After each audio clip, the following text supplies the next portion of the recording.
Amigos, ¿cómo están? Bienvenidos a Radio Uruguay, bienvenidos a La Máquina de Pensar.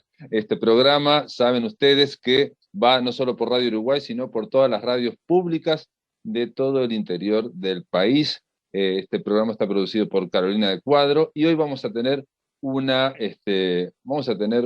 jornada especial porque estamos llamando vía Zoom al otro lado de la línea o no sé, de la computadora. Está Maya Debowitz. ¿Cómo andás, Maya? ¿Andás bien? ¿Cómo estás, Pablo? Bien, bien. Contento de que al fin vamos a hablar con Maya Debowitz. Contenta también por este lado. Maya, la idea de conversar con vos es porque me llegó vía este programa, La Máquina de Pensar, tiene un columnista dedicado al cine, dedicado a los géneros de fantasía, terror y ciencia ficción, y él vive allá en Mar del Plata. Me estoy refiriendo a Ricardo Ruiz. Él lleva la columna Un Millón de Umbrales desde hace ya por lo menos 2 años, o capaz que 3 años. Y bueno, Ricardo Ruiz, que está atento a todo, me dijo que estaba leyendo un libro y me llamó la atención de que en ese libro, en la bibliografía de ese libro, estaba Conversaciones con Mario Lebrero. Entonces un poco Ricardo me lo pasó así, pero también me dijo que era un libro muy, pero muy interesante. Entonces nos comunicamos con Maya Debowitz. El libro se llama Cine en Pijama Exactamente, y tiene un subtítulo: de la pantalla grande al living de casa. De la pantalla grande al living de casa. Contame cómo fue la génesis de este libro, que yo digo en principio que es muy ambicioso, pero ahora lo vamos a ver por qué es tan ambicioso. La génesis de Cine en Pijama, ¿cómo fue que se te ocurrió hacer un libro que de alguna forma tratara, atención amigos, de ver la evolución de esto que llamamos cine y que en principio estaba vinculado a un lugar, a unas butacas, a una pantalla, y que fue evolucionando a partir del VHS, del video casetero famoso, con todos los formatos que tenemos ahora y que, bueno, con este momento de pandemia, todos estamos con el streaming, por ejemplo. Pero contame, ¿cómo fue que te surgió el libro Cine en Pijamas?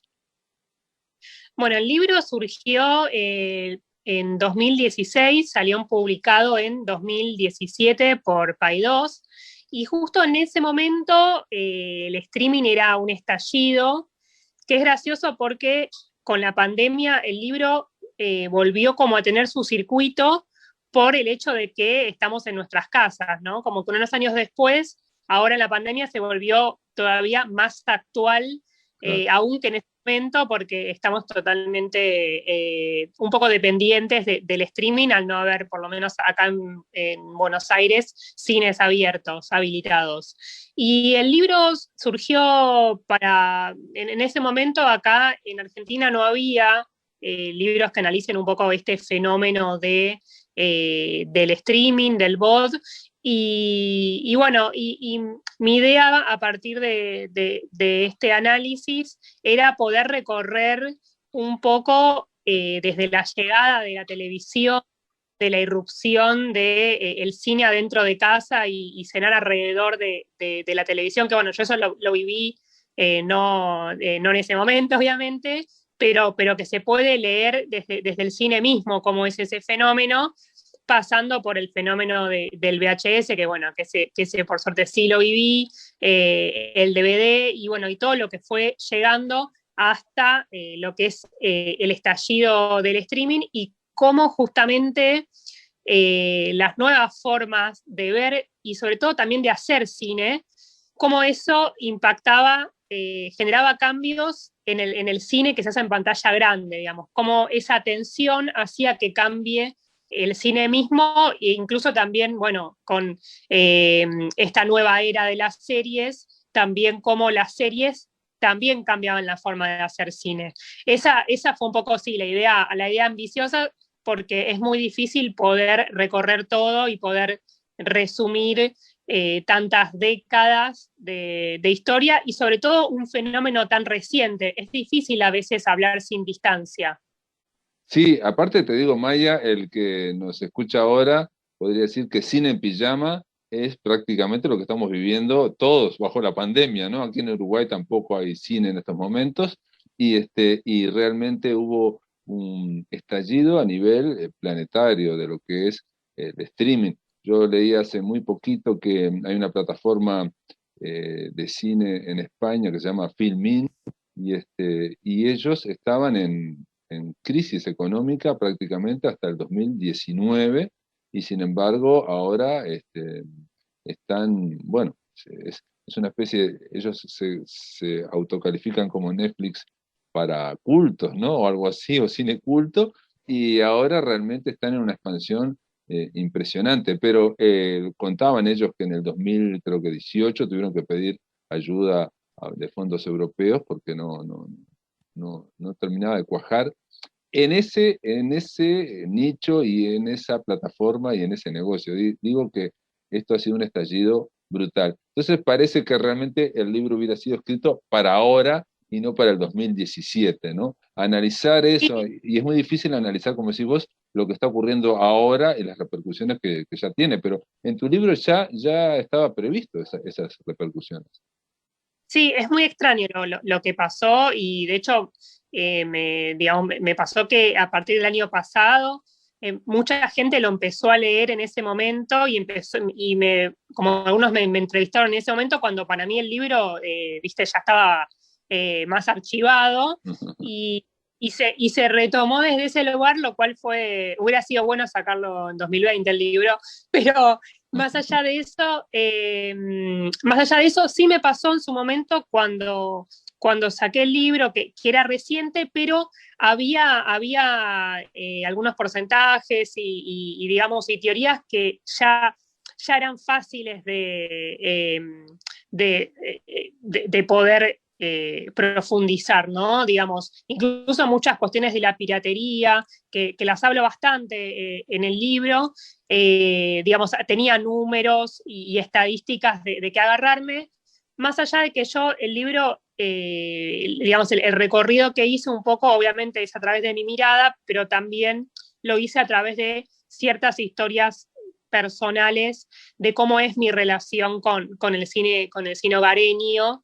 Entonces también lo hice desde ese lugar, ¿no? O sea, desde cómo era mi historia con lo que es el cine adentro de casa, bueno, que hoy en día queda, digo que un poco la idea del libro era no ir por un bando o por el otro, sino que son distintas formas que pueden convivir, son experiencias totalmente distintas y ninguna reemplaza a la otra, ¿no? Porque también el libro habla un poco de esa guerra entre cine y televisión y también, bueno, cine y streaming, ¿no?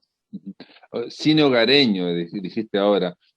Una de las cosas, una de las virtudes del libro que tiene es que para la ingente cantidad de datos que va a dar, no se hace pesado en ningún momento. ¿Por qué? Porque lo haces desde una perspectiva personal, contando tu historia como espectadora, contando tu historia, bueno, de tus amigos, de tus hermanos, de tu familia, y cómo eso iba afectándolos o se iba, digamos, iban adaptándose o aprovechando cada tiempo. Contame entonces, antes de hablar del libro, de Maya, contame de vos, qué es lo que haces, digo, para los amigos de La Máquina de Pensar, que no todos te conocen. Bueno, me dedico a ser periodista, soy crítica de cine, pero también escribo sobre otros temas. Trabajo en el suplemento Soy de Página 12, que es un suplemento sobre diversidad sexual y ¿Mm? sobre minorías. Ujú. Entonces, bueno, siempre se entra por ahí a todos los temas que uno trata. Y bueno, ahí escribo sobre cine, pero también escribo sobre historieta, sobre música y sobre historias, hago perfiles. Escribo también en la Agenda Revista y también en Infobae, y hace unos meses estoy como columnista de cine y series en Todo Pasa, que es un programa de radio muy hermoso en Urbana Play. Así que bueno, un poco esa es mi vida Eh, y también soy dibujante, también trabajo como dibujante también en medios, así que esas son las actividades que se fusionan y se cruzan muchas veces. Se fusionan, bueno, digo, está bien lo de la mirada, digamos, no ortodoxa, porque hay una prosa que es un poco no, mucho desfachatada en este sentido, descontracturada, porque va a hablar de algo bueno, que a veces genera, bueno, como decías vos, controversias entre un bando y el otro, entre lo que podía ser el cine como lo pensamos y lo queríamos, lo admirábamos, como una idea de hacer un viaje frente a una pantalla, un montón de gente desconocida, eh, con las luces apagadas, como si fuera una especie de sueño colectivo, versus lo que ya se planteaba, me acuerdo cuando el VHS, yo estudié comunicación y se discutía en aquel momento, me refiero a los fines de los 80, principios de los 90, si era lo mismo, hasta qué punto estaba afectando tener esa disponibilidad en videos, en VHS, de distintas películas, ¿no? Que entre otras cosas no le quitaba el monopolio a la gente que podía, de las salas, ¿no? O sea, vos lo contás ahí, ¿no? O sea, que lo que fue el manjar para aquellos que nos gusta el cine, poder ver películas que, bueno, que no estaban en cartelera. Totalmente, sí. Ese descubrimiento en el videoclub de encontrar películas que jamás llegaron a la pantalla grande y que después pasaría también eso con el cable, ¿no? Que de repente uno descubría películas a veces a la mitad y que después quizás otro día veía ese principio que tampoco nunca la ofreció la cartelera. Incluso eso pasaba mucho acá en canales locales de lugares de la costa, ¿no? Por Claro. ejemplo, en Mar del Plata o en Villa Gesell, uno se encontraba en el cable no, digamos, en los canales locales con películas que de otra manera no las veías, como, no sé, películas clase B de Lotter, como Basket Case, yo la descubrí así.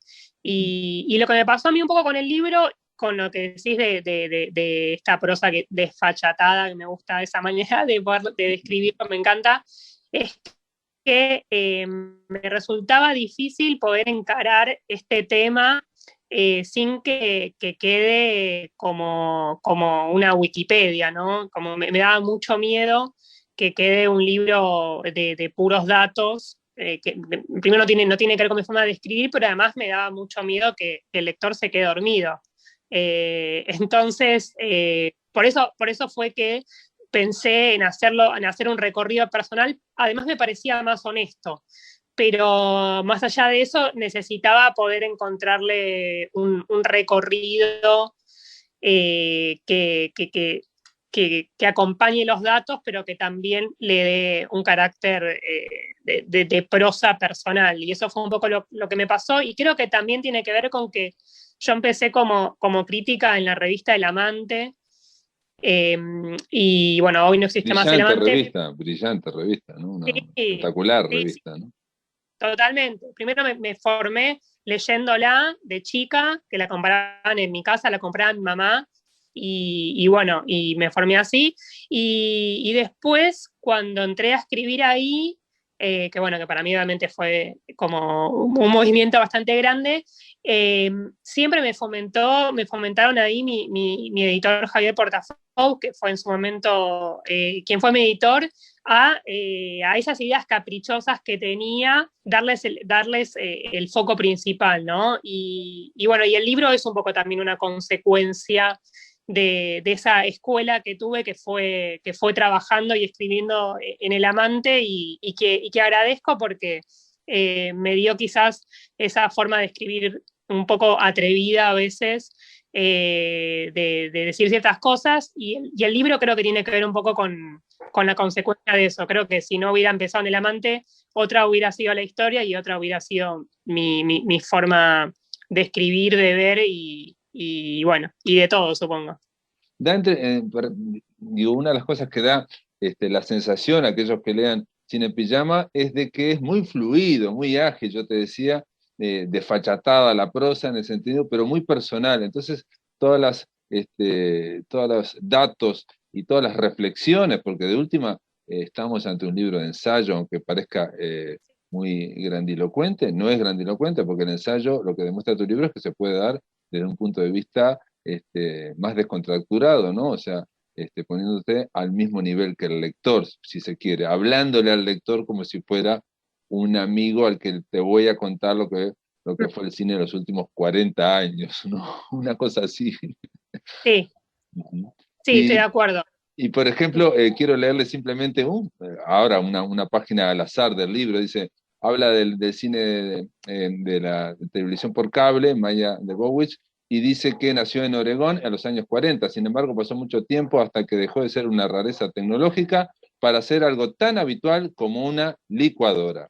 En Argentina la TV por cable aterrizó en los años 60, en lugares alejados de la influencia de las grandes antenas de transmisión, y sus repetidoras, donde no había papa o antena sobre el televisor que te permitiera ver un programa sin ruido, lluvia, fritura u otras enervantes interferencias. En la década de los 80 se instala en las grandes ciudades y la experiencia de ver lo que preparó el terreno para encontrar tesoros impensados sin necesidad de mapa. Y acá hay una frase que yo subrayé que dice, la clave para descubrir maravillas de cine ignoradas se basa en la falta de prejuicios acompañada por una intensa curiosidad por habitar mundos desconocidos y hasta peligrosos.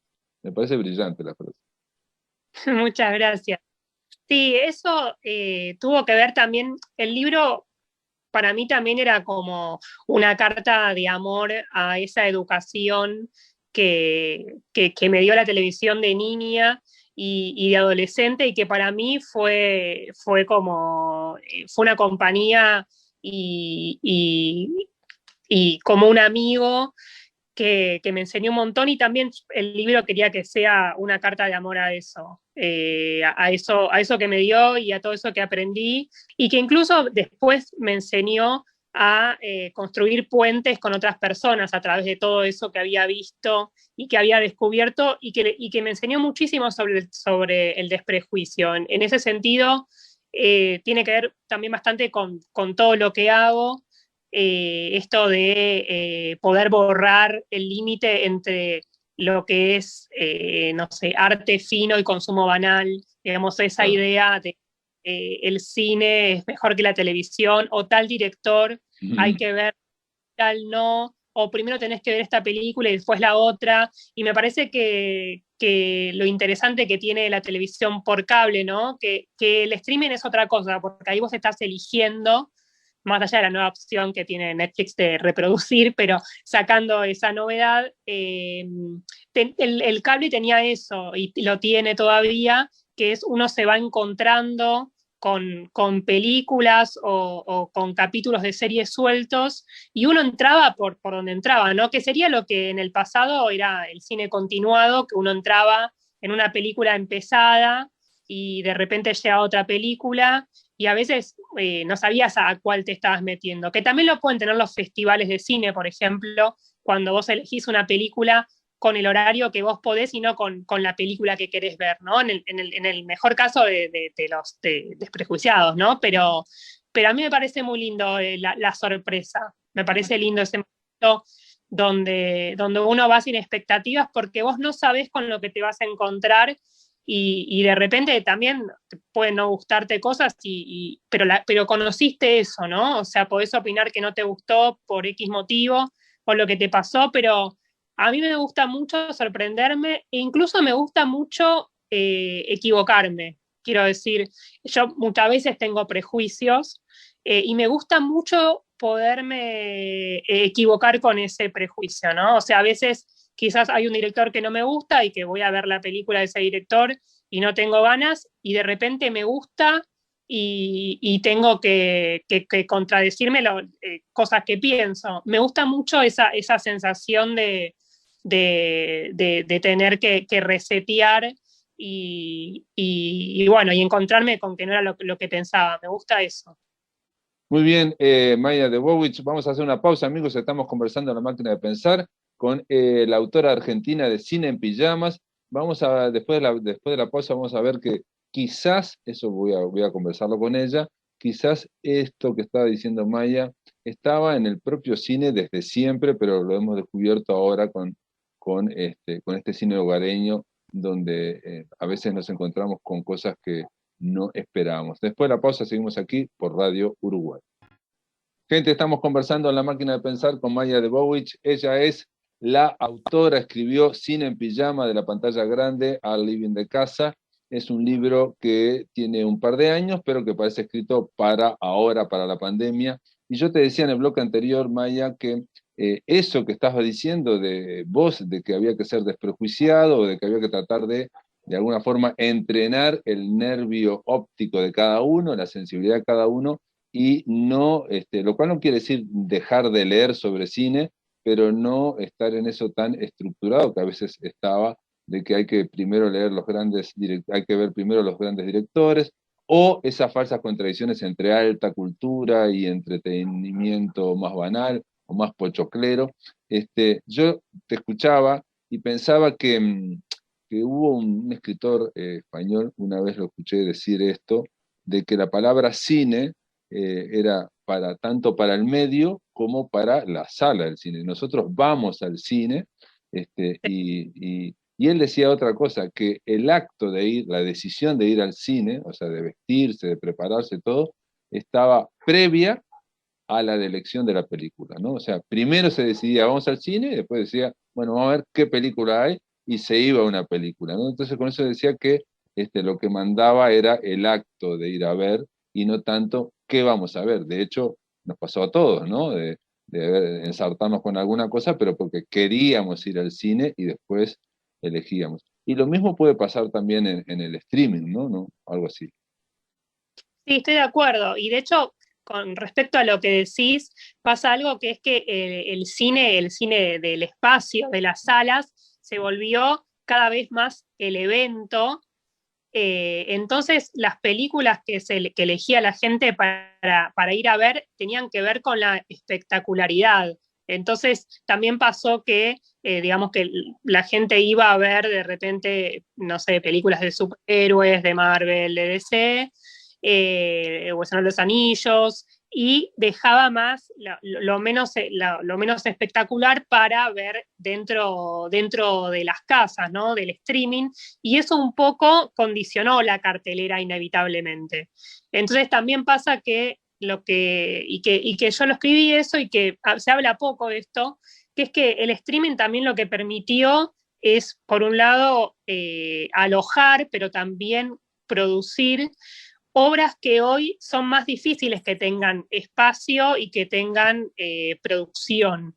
Y a mí eso me parece un fenómeno súper interesante, que de repente quizás ciertos autores que eh, son súper interesantes y que para llegar a la pantalla grande, por ejemplo, por escenas de desnudos, por escenas de violencia, no tienen espacio, digamos, nadie le va a producir una película que tenga, como era una película de los 70, ¿no? Digamos que ya hoy se perdió, no van a tener espacio en el cine ya desde la producción, y como pasó en su momento en el cable, hoy pasa en el streaming, que ahí sí tienen espacio y pueden haber películas donde haya escenas de desnudos, donde haya mayor violencia o donde tenga finales más extremos. Y a mí eso me parece muy valioso.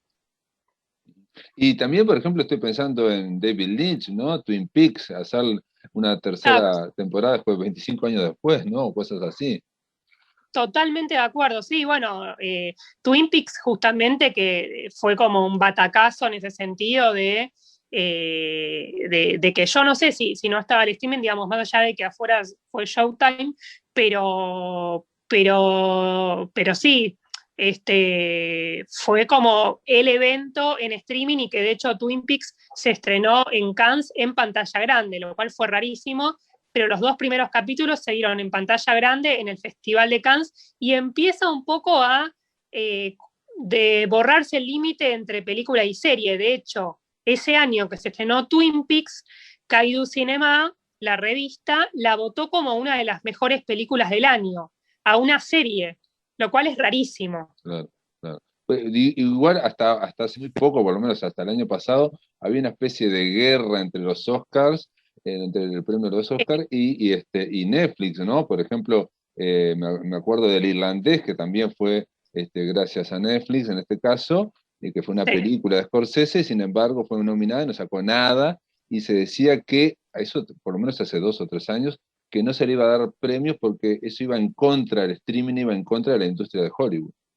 Sí, es cierto, también, sí, totalmente, pasó con otras también, hay como toda una guerra de que Netflix no quiere que se estrene en salas, que vaya directo a plataformas, entonces, bueno, eso atenta contra todo un sistema y está esa puja, pero lo cierto es que cada vez hay más películas de plataformas, tanto de Netflix como de Amazon, como de Hulu, que están en los Oscars y bueno, como que hay ciertas negociaciones. De hecho, ahora, bueno, se va a estrenar la nueva de Snyder en Netflix y llegaron a un acuerdo para que se estrene en cines. También pasó eso con Roma, de Cuarón, bueno, que se había llegado al acuerdo de que se estrenaba en cine para que esté en los Oscar y en festivales. Y de hecho, bueno, acá en Argentina estuvo y en otros países también, que estuvo en cines y después en plataforma.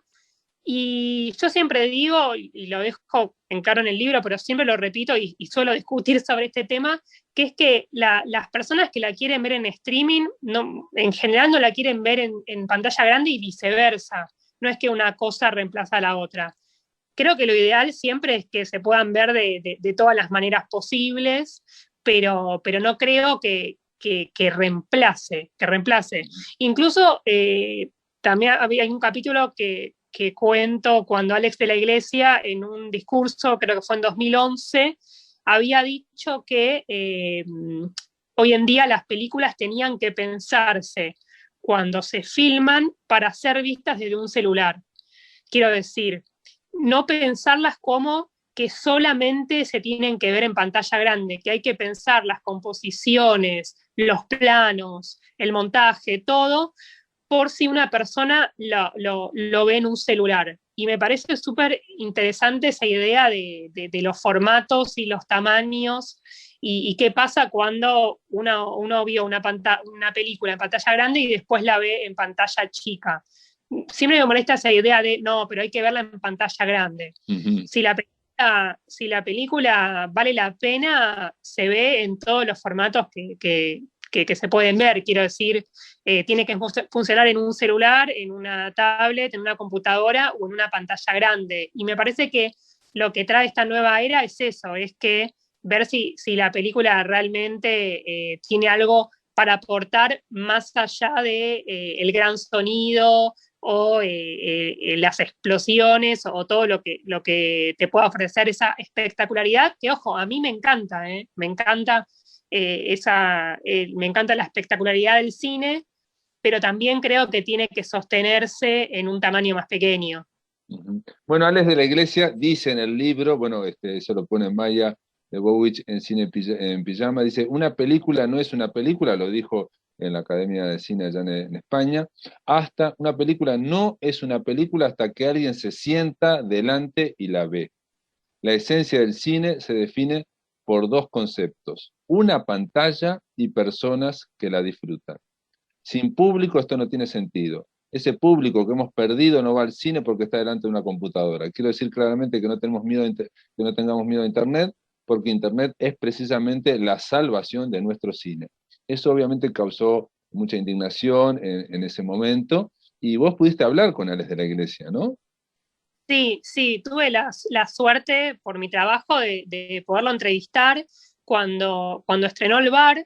Vino a la Argentina y bueno, lo entrevisté en un hotel. Bueno, él de hecho es muy fanático de las historietas y dibuja, y me hizo 2 dibujos, así que fue un gran momento que sí, sí, lo atesoro mucho, y le pude preguntar, ¿no? En ese momento, varios años después, si se sentía Nostradamus por haber lanzado semejante, digamos, por haber sido tan visionario en eso que dijo, que en ese momento no se sostenía mucho eso que decía, pero años después los hechos le dieron la razón y bueno, y se nota mucho eso en su cine. Bueno, de hecho, ahora hizo una serie para televisión. Me parece que es de los directores, de los autores, diría, que mejores se adaptaron a estos cambios y me parecía muy lindo eso que había dicho sobre cómo poder adaptarse con lo que tenés y con lo que se puede hacer, ¿no? O sea, bajar un poco a la tierra con esto de, bueno, tenés esta idea, esta película, cómo llevarla a cabo y cómo hacer que la gente la vea, porque también esa idea de romantización para que poca gente vea lo que haces, digamos, lo siento un poco adolescente. Entonces me parecía interesante esa idea que podía transmitir, que tanto enojo trajo y que de hecho, bueno, digo, Scorsese tuvo que hacer una película para Netflix. Digo, ya cuando Scorsese no encuentra quienes le produzcan la película y tiene que poder achicar su pantalla para ir a streaming, me parece que ahí ya está demostrado el fenómeno que está pasando, ¿no? De que los mejores directores, los mejores autores no encuentran lugar en la pantalla grande. Y digo, yo extrañaba mucho ver una película de Scorsese hasta que pudo hacer El Irlandés y festejo muchísimo eso, que se haga cine, que se hagan cada vez más películas, más series, y sobre todo que sean más arriesgadas, que es, no sé, lo que pasó con la película Okja, bueno, del director de Parasite, que cuando la quiso estrenar en cines, antes de tener terminada su película, obviamente, nadie le aprobaba su corte final, digamos, nadie quería que ese final sea el final de la película bueno, y no la hizo para cines, para esos productores, porque le querían cambiar el final. Y que vuelva esa época como eran en los 70, donde los directores tenían la última palabra sobre su obra, me parece un motivo de celebración que, bueno, que ojalá que dure mucho tiempo, ¿no? O sea, yo hablo del presente, no puedo saber qué va a pasar mañana, pero bueno, que el corte final sea del autor, a mí es todo lo que quiero. Digo, incluso si no me gusta, ni me importa eso. Digamos, me pasa que sacando a todo lo que tiene que ver con el mainstream más grande, digamos, con todo lo que tiene que ver con Disney o con Marvel o con todo lo referido a ese tipo de mainstream, celebro muchísimo que a través del streaming vuelve esta mirada mucho más jugada, como es el caso de Twin Peaks tercera temporada, como bien decías, Pablo. De todas formas, da la impresión que esta historia ya la hemos visto en otros medios, ¿no? O sea, cuando Sí, aparece la radio, parece que se va a terminar, no sé, el sí, teatro, después aparece el cine, se va a terminar lo que fue, después aparece la televisión, después el cable. Cada uno de los nuevos, de las novedades tecnológicas, necesita un nicho y bueno, y como estamos hablando de mucha plata también, de una industria muy fuerte, se generan guerras muy importantes, ¿no? Por ejemplo, todo esto que estás diciendo, que es cierto que cada vez se va aceptando más el streaming, o ya no hay tanta aparentemente guerra entre la academia de Hollywood y Netflix, pero por ejemplo me decían que en IMDb, que es que el público va opinando, se atacaba especialmente a Netflix o a las películas de streaming. Quiero decir que hay una batalla que se está dando en muchísimos niveles. Ahora aparentemente se está llegando a una especie de armonía, pero hasta hace 2 o 3 años era muy cruda, ¿no? Muy cruenta. sí, sí, y yo creo que todavía está esa guerra. Y hay algo que pasó, por ejemplo, que lamentablemente hay mucha menos gente que va al cine, estoy hablando de la prepandemia, ¿no? Pero que la gente concurre muchísimo menos al cine y se perdió esto de todas las personas, toda la gente viendo la misma película y comentándola, ¿no? Como Claro. antes, cuando se iba más al cine, de repente estaban todos hablando bueno, voy a hablar de 1000 años atrás, ¿no? Pero no sé, de Volver al Futuro 2. Pero bueno, no sé, quizás no, porque ya hace años que tampoco la nueva de Spielberg se comenta, todos comentando. Quizás algún El Señor de los Anillos, pero no, tampoco. Se perdió eso de que todos vayan a ver la misma película y que se hable en las mesas durante un mes o 2 meses. Y el streaming volvió a traer eso que se estrena una película y de repente en redes sociales están todos hablando de la misma película, que a mí eso fue lo que me sorprendió. Eso no apareció en el libro porque fue mucho después, esto que yo vi que de repente en Twitter, yo uso mucho Twitter, por eso que hablo de esto, pero que de repente estén todos hablando de la misma película o todos haciendo chistes con los memes, con capturas de esa película. Sucedió con Historia de un matrimonio, por ejemplo, en la película de Noah Baumbach, que en un fin de semana todo el mundo la vio y se hablaba sin parar de esa película y me impactó muchísimo eso que empezó a pasar, que además esto fue un poco antes de la pandemia, ni hablar ahora, ¿no? Que es que otra vez aparezca eso y aparecía el boca en boca en las redes sociales de una película de streaming, digamos, el boca en boca ahora sería con un tweet o con un posteo en la red social que sea, y había una cosa de comunidad, ¿no? De comunidad, de discutir una película o de intercambiar opiniones, que esto de que se discute o de que se acusa de que el streaming es solitario, de repente aparecía lo comunitario, aparecía lo colectivo, porque eso que vos veías solo generaba puentes con un montón de personas. Ese fenómeno me parece alucinante. Eso no estaba en los planes. Me acuerdo yo, te cuento una cosa muy personal, pero hace unos Sí. 15 años un amigo mío, profesor en Valencia en un instituto, en un liceo, me decía que él les pedía que dijeran una película y en una clase los chiquilines solo levantaban 4 o 5 la mano que habían visto Harry Potter, ni siquiera habían visto todos a Harry Potter, digamos. Era una cuestión Claro. muy sorprendente, ¿no? Cada uno estaba en su cajita y estamos hablando de antes del streaming, pero sí en ese momento yo creo que ya estaba instalado lo de la piratería, que vos lo decís y lo analizás muy bien en tu libro en Cine Pijama. ¿Por qué la gente estaba tan dispuesta? No es solamente por una cuestión de, obviamente, de costo, ¿no? De no pagar una entrada, de bajarla a la computadora, sino vos te haces una gran pregunta, es cómo la gente estaba dispuesta a verla en condiciones a veces espantosas la película, ¿no? Era una película en condiciones malas, ¿no? O sea, simplemente para ver el argumento. Sí, hay como la necesidad de la urgencia, hay Ujú. como que hoy también está desde otro lugar. Acá en Buenos Aires, por ejemplo, se vendían mucho, digamos, estaban las mantas, las mantitas en la calle y se vendían, en una época había 2 por cuadra Ujú. de películas piratas que te las vendían así, muy baratas, y que la gente se compraba como 7 películas y las veía todo el fin de semana, no importa si estaban filmadas del cine, si estaban quemadas o lo que sea, no importaba, las querían ver. Y lo gracioso es que no veían la película realmente como es. Viste, siempre está eso de que bueno, en realidad no vieron cómo es la película. Más allá de eso, yo igualmente hago una defensa de la piratería en el libro, que todavía estoy sorprendida de que eso no fue editado, esa parte.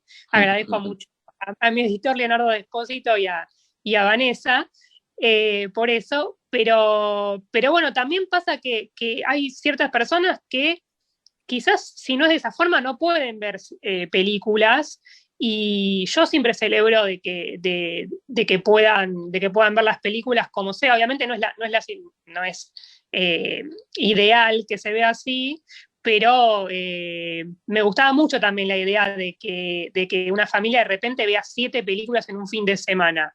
Me resultaba como algo bastante esperanzador, y de hecho, bueno, en el libro cuento una historia personal que hasta el día de hoy me da mucha ternura, que es que antes de trabajar como crítica de cine, cerca de mi barrio en mi barrio había un señor, un dueño, el dueño Un de un kiosco. puesto de... Paco, que vendía películas truchas. No en tan mal estado, digamos, estaban bastante finales las películas. Y bueno, yo ya en esa época estudiaba cine y tenía mi blog, como que recién empezaba. Y bueno, y, charlando con él se daba cuenta que entendía de cine y me hizo un trato que era, me dejaba de cobrar las películas, él me daba me daba como pilas enormes de películas para que yo las mire y yo tenía que después contarle cada una de qué se trataba, por qué había que verla y por qué no, para él poder así explicarle a las personas que iban y le preguntaban como si fuera el dueño de un videoclub que te está contando. Claro. Y bueno, hice eso un tiempo, era muy joven, y recuerdo esa anécdota con mucho cariño porque para mí fue como mi primer trabajo de crítica de cine. Yo Claro, lo recuerdo. no, no, pero es brillante porque el señor te pedía, bueno, vos que te gusta mucho el cine, miralas, contame de qué se trata, así yo ya sé de qué estoy vendiendo y cuando la gente me pregunta. Entonces, de alguna forma, era ya algo que es inevitable y que se necesita y que yo creo cada vez más, que es la idea de tener una referencia. Maya Debovich, vamos a hacer una pausa, amigos, estamos conversando en La Máquina de Pensar con la autora de Cine en Pijama. A la vuelta voy a leer una parte de su libro donde habla de una respuesta que es sencilla pero muy dolorosa. Después de la pausa, amigos, continuamos en La Máquina de Pensar. Gente, estamos en La Máquina de Pensar, estamos conversando con Maya Debovich. Ella es la autora, escribió Cine en Pijama, de la pantalla grande al living de casa, y bueno, donde trata de analizar los últimos, bueno, diría 40 años, pero en realidad capaz que me quedo corto, lo que sea, lo que tiene que ver con el proceso de esto que hemos dado en llamar cine, que está claro que ya cada vez es lo que decía Alex de la Iglesia en el bloque anterior, ¿no? Básicamente el cine se reduce a una pantalla y que haya gente del otro lado mirándola. Y el tema de evitar algo que siempre está en el arte de todos los tiempos, me parece, por lo menos de la edad moderna, que es entre el hacer el arte según los cánones o según lo que debería ser el arte auténtico versus, bueno, lo que puede ser la comercialización o lo que puede ser una cierta vulgarización, o sea, en el sentido de que se difunda dentro del vulgo.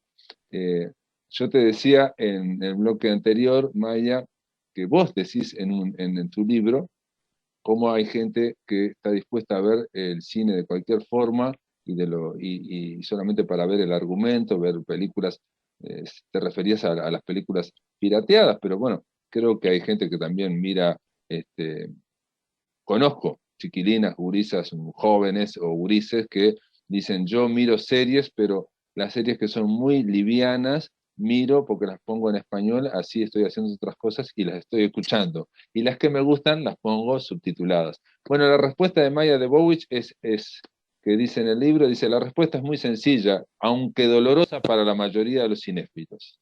Para muchísimas personas, el cine es entretenimiento pasajero, algo con lo que distraerse después de un día duro en la oficina, una forma de vencer el insomnio y olvidarse de los malos tragos de la semana, una manera de pensar en cosas lo más lejanas posible a su día a día. Gente que antes veía las películas en pésimo estado de conservación, llena de pelos, quemaduras y con un proyecto de proyectorista inepto, sin quejarse, bueno, ahora consume cine por televisión, sin lamentarse, o ve estas películas así, dice. Ya es hora de afrontarlo, es una forma de ver y disfrutar el cine tan válida como cualquier otra, decís. Ahí hay como que asumir esto que estás diciendo, ¿no? De que para muchos es un entretenimiento pasajero como antes era el radioteatro hace, no sé, 80 años. Sí, sí, totalmente. Y además, a mí había algo que me fascinaba pensar, como, bueno, siendo muy bien pensante, pero era que de repente pensaba, ¿no? Esa persona que está viendo una película trucha y que de repente, no sé, viste que a veces pasa que se vira todo a verde. Ujú. Pensaba también que eso no es la película que filmó ese director, pero al mismo tiempo eso que está viendo esa persona, solo lo ve esa persona y no lo ve nadie.